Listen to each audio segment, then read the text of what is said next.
হচ্ছে, তাই সেই ক্লাবের সমস্ত মেম্বারদের আমি আন্তরিক ধন্যবাদও জানাচ্ছি।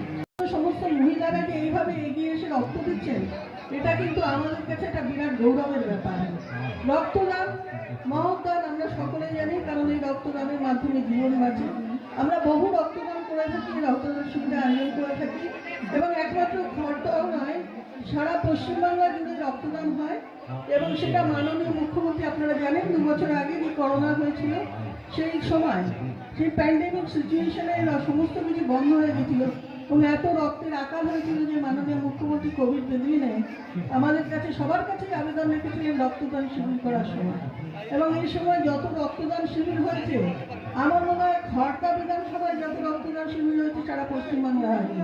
এটার জন্য আমি খড়দার সমস্ত যারা করেছেন রক্তদান, তাদের সবাইকে ধন্যবাদ জানাবো, কৃতজ্ঞতা জানাবো। রক্ত কোনো কারখানায় তৈরি করা যায় না।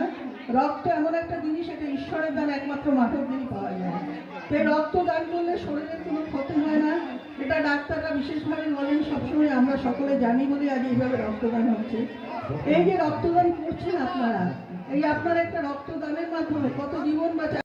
হাসপাতাল থেকে এসছে, রক্ত দেওয়া সম্পূর্ণ প্রায় হয়ে যায়।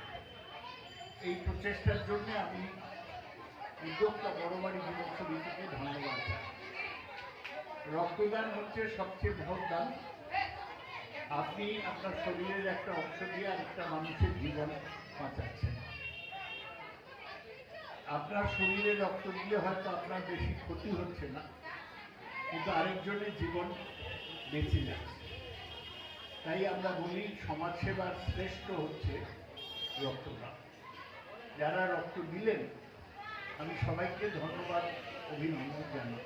আমার এপ্রিল্যান্ডে টাকা এলে আমি এরপর কিছু টাকা দেব রাস্তাঘাট যাতে সারাই করা যায়। একটু আর্থিক সংকট চলছে সারা রাজ্যে, আমরা আশা করি সেটা দূর হয়ে যাবে। আপনারা জানেন যে রাজ্যে সর্বত্র তৃণমূল কংগ্রেসই আছে মানুষের উপকার করা। এখানেও তাই, 80% মানুষ তৃণমূল কংগ্রেসের সমর্থন।